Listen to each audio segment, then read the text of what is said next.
Bonjour, ravi de vous retrouver au Café des DRH, l'espace d'échange et de partage des discussions qui font avancer le monde du travail. Dans cette émission, nous parlerons du recrutement et du maintien dans l'emploi des personnes en situation de handicap. Et on va le faire avec deux voix engagées. Bienvenue à nos invités. J'ai le plaisir d'avoir à ma gauche Davone Fontenot, DRH de Stage Entertainment, et Virginie Olvec, DRH en charge de la stratégie sociale à Disneyland de Paris. Un grand merci à toutes les deux d'être ici. À toi, Davone, qui vient pour la première fois sur ce plateau. Alors, avant de rentrer dans le vif du sujet, qui est le recrutement et le maintien de l'emploi des personnes en situation de handicap, quelques mots info sur Stage Entertainment, qui est un acteur majeur des comédies musicales en Europe. Bonjour, d'abord, merci pour l'invitation. Oui, donc Stage, on est un groupe aujourd'hui implanté surtout en Europe. La particularité de Stage, c'est de produire des comédies musicales dans la langue où on est implanté. Donc en France, on produit nos comédies musicales en français, pardon. Donc nous sommes 40 collaborateurs permanents et on gère à peu près 400 intermittents du spectacle sur nos deux productions actuellement, qui sont Le Roi Lion et Chicago. Des grandes productions. On rentre dans le vif du sujet, donc on parle du recrutement des personnes en situation de handicap. Pourquoi? C'est encore un défi de recruter un talent en situation de handicap. Qui va répondre à cette question? Je pense que le handicap continue à faire peur. On peut continuer à avoir aussi des préjugés sur les personnes en situation de handicap. Je suis d'accord. Je suis d'accord. En fait, il faudrait déconstruire tous les stéréotypes qu'on a sur le handicap. Oui, c'est vrai. En même temps que sensibiliser, former aussi les recruteurs, les managers. Je pense qu'on en parlera aussi un peu plus tard. Mais oui, non, mais je suis tout à fait d'accord. La sensibilisation est vraiment importante parce que je pense que le mot handicap, ne serait-ce que le mot, fait peur. Et les collaborateurs ne le comprennent pas forcément en interne, donc sensibiliser, je suis complètement d'accord avec toi, c'est ce qu'on fait aussi chez Stage, et je pense que c'est le début de quelque chose. Oui, tout à fait. Et puis il y a aussi le fait qu'on peut avoir un vivier invisible finalement, puisque quand on est en situation de handicap, on peut aussi éviter ou hésiter en tout cas de montrer effectivement qu'on est en situation de handicap par rapport au regard des autres, et ça peut aussi, je pense, nous empêcher de recruter des talents, qui Exactement. peuvent avoir peur aussi de montrer ou de mettre à jour leur handicap. Leur handicap, voilà. Moi, j'aime bien dire fragilité de santé au travail. C'est vrai, c'est un joli mot. Voilà, alors, une jolie expression. Ça fait moins peur. C'est vrai. Ça fait moins peur. Oui, vrai. Et puis, parce que le handicap, c'est ce qu'on pense toujours. Enfin, on pense toujours au fauteuil roulant, aux choses qui se voient, en fait. Et le handicap, on parle d'endométriose, on parle de diabète. Et c'est pas forcément visible. Et c'est pas forcément visible. Et je pense que c'est pour ça que ça reste encore compliqué aujourd'hui. Oui, tout à fait. Virginie, combien de personnes en situation de handicap travaillent à Disneyland Paris? Alors, quand on a fait notre dernier bilan, donc c'était au 31 décembre 2024, on avait 1017 cast members en situation de handicap. Donc c'est 12% de plus qu'en 2023. Et sachant qu'on poursuit effectivement l'ensemble des actions en faveur de nos salariés en situation de handicap. C'est le 11e accord qu'on a signé là en juillet 2025, qui inclut effectivement un certain nombre c'est bien. Merci. Certain nombre d'activités et puis surtout une belle équipe dédiée qui s'appelle Mission Handicap pour le coup. Et qui s'engage effectivement à nos côtés à recruter, à sensibiliser, à accompagner aussi nos équipes casting. Donc c'est une équipe en interne? C'est une équipe en interne, oui. Une équipe dédiée vraiment à 200% et voire plus nos GAS en situation de handicap. Donc elles sont un peu partout, que ce soit en interne, en externe, à construire effectivement différents partenariats avec le secteur protégé et adapté. Donc c'est aussi 1 700 000 € au dernier bilan 2024 qu'on consacre aussi aux entreprises avec lesquelles on fonctionne. Et c'est un taux d'emploi qui est presque 6%. Oui, on est à 5,89%. Donc on peut dire presque 6. Donc voilà, voilà, on continue encore une fois tous les efforts nécessaires pour faire en sorte d'atteindre les 6%. Mais au-delà d'atteindre une obligation légale ou un pourcentage particulier, c'est vraiment une politique d'inclusion forte dans laquelle Disneyland Paris s'est engagé depuis 1993. C'est beau. Voilà. C'est beau. Justement, on parle d'inclusion. Qu'est-ce qu'il faudrait faire? Quelles sont les pratiques et les actions concrètes pour que l'inclusion soit vraiment réelle au quotidien? Et là, on sort du champ du handicap. Vous voulez l'inclusion en général? De façon générale, certes, on parle de handicap, donc c'est vraiment le sujet. Qu'est-ce qu'il est fait à ce sujet chez Stage? Mogador. Oui. C'est vrai que, alors nous, on est un peu moins d'effectifs, mais on travaille quand même sur le sujet. C'est un sujet qui est important. Il y a combien d'effectifs? On est à peu près une quarantaine de salariés permanents et 400 intermittents. Donc les intermittents, c'est plus difficile, normal. on va dire, mais c'est pas impossible. Nous, on a beaucoup d'actions qui sont menées auprès de notre audience. D'accord. On a créé à Mogador des séances adaptées pour le Roi Lion, pour des personnes atteintes de troubles neuroatypiques, par exemple, pour les sourds malentendants. Également, voilà, donc l'inclusion, elle est plus générale pour nous, et c'est vraiment important qu'on puisse sensibiliser aussi nos salariés en interne que l'inclusion, c'est pas que chez nous, que en interne, mais c'est aussi ce qu'on va proposer à nos spectateurs. Ouais, ok. Bon, on a un peu la même chose aussi au sein de Disneyland Paris, puisqu'on a eu, alors ça ne dépend pas de mes équipes, mais on a aussi une équipe dédiée donc, pour l'accessibilité visiteur. Alors, si je ne me trompe pas, on a ces gilets qui sont enfilés. C'est un peu le même principe. Exactement, on a ça aussi. Chez Alors, on est en train de regarder ce dispositif. C'est des gilets vibrants. Voilà, c'est ça, qui font ressentir voilà, le rythme de musique et qui peuvent provoquer le même type d'émotion que pour quelqu'un qui n'est pas en situation de handicap. Exactement. Donc, j'ai trouvé ça vraiment génial. Et nous, on a un dispositif qui s'appelle EarCatch. D'accord, ok, je ne connais pas du tout.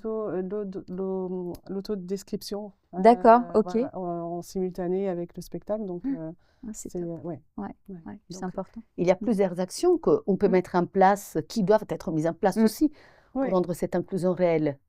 Est-ce qu'il y en a d'autres aussi à Disneyland Paris? Alors oui, je parlais tout à l'heure de tout ce qui était recrutement, donc l'accompagnement de nos équipes casting, la relation école, les forums emploi auxquels on participe. On a aussi également.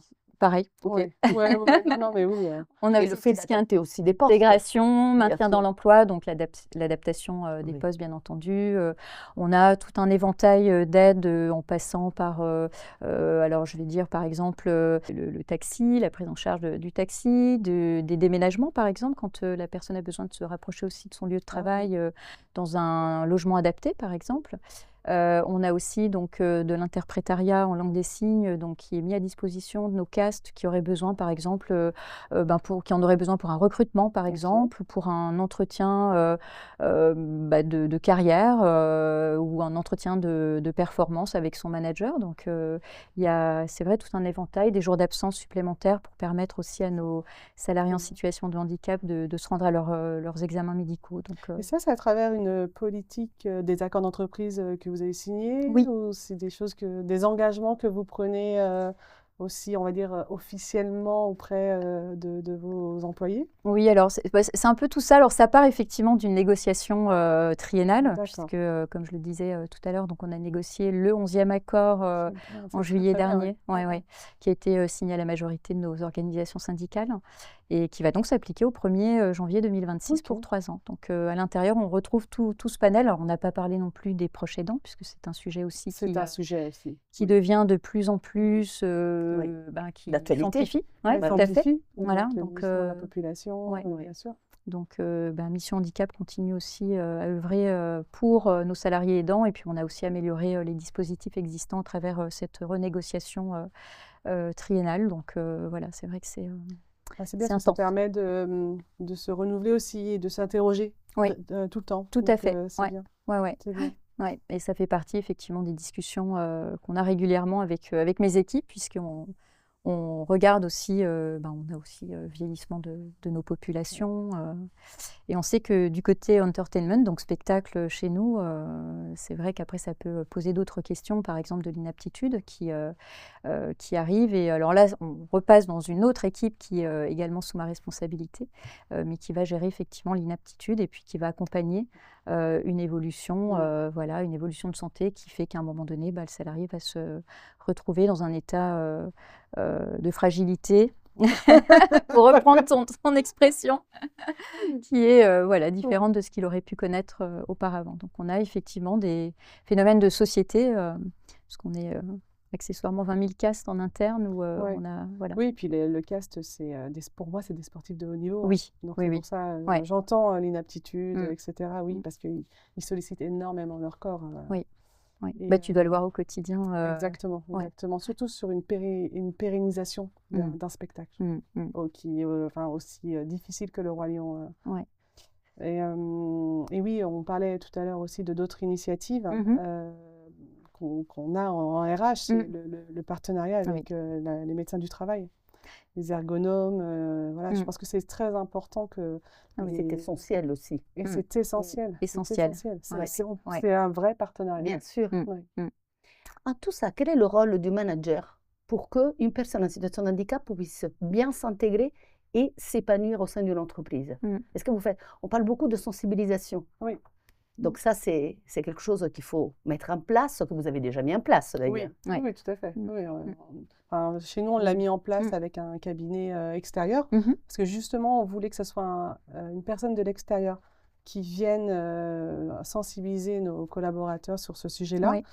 Et donc, les managers ont eu aussi leur propre session de sensibilisation. Mais je pense que les managers, ce qui est important pour eux, c'est d'avoir un vrai soutien de l'ARH, l'écoute de l'ARH, parce que manager, c'est aussi un métier. Oui, aussi. C'est vrai. De leur métier. Et l'ARH est là pour les accompagner, pour pouvoir trouver des solutions à leur côté, pour intégrer justement ces personnes en situation de handicap. C'est vrai qu'on a la double approche, on va dire. On a Mission Handicap, bien entendu, qui continue d'accompagner, de sensibiliser les managers qui vont accueillir dans leurs équipes des personnes en situation de handicap. Et puis, on fait appel parfois à des entreprises extérieures, des associations extérieures. Sur 2024, on a eu l'occasion de former nos managers à l'autisme. Donc c'était une action de sensibilisation ciblée, autisme, et nos équipes sont formées aussi à être formateurs pour accompagner les managers qui sont clés effectivement dans l'accueil de personnes en situation de handicap. Parce qu'ils vont non seulement gérer l'intégration, on va dire le fait aussi d'être à l'écoute, d'être dans la bienveillance, de s'assurer que les conditions de travail permettent aussi aux salariés de travailler dans de bonnes conditions, avec la médecine du travail aussi. Et puis, il va y avoir aussi potentiellement de l'adaptation sur tout ce qui va être développement de compétences, évolution de carrière et peut-être aussi des principes d'évaluation de performance un peu adaptés aussi à la personne en situation de handicap. Donc, c'est super important. Oui, important. On est en clôture de cette émission. On doit terminer avec 3 messages clés, 3 phrases, 3 choses à retenir. Alors, on parle beaucoup de sensibilisation. Donc, je pourrais déjà vous donner un coup de main parce que vous avez parlé de écouter le salarié en situation de handicap, vous savez très bien, sensibiliser les équipes et le management. Et ça serait quoi la 3e chose à retenir? Virginie, est-ce que là... Moi, je dirais qu'il faut oser. Oui, voilà. Non, mais c'est exactement le mot que j'avais en tête. Oser. Oser briser ses tabous, oser aller de l'avant. Oser parler, oser d'être soi. Voilà. Ça c'est beau. Eh bien, je vous remercie beaucoup. Donc, on va terminer cette belle émission, ces échanges qui ont été très, très constructifs avec ces 3 choses à retenir. Vous l'avez compris, l'écoute, la sensibilisation et oser. Oser briser ces tabous, oser tout simplement. Je vous remercie. Je remercie déjà mes invités, donc Davone et Virginie d'avoir été ici avec nous. Un grand merci à vous tous et toutes de votre écoute. Je vous donne rendez-vous le mois prochain pour débattre autour d'un autre sujet. Mais en attendant, je vous incite à consulter notre chaîne et à découvrir tous les contenus. À bientôt. Merci.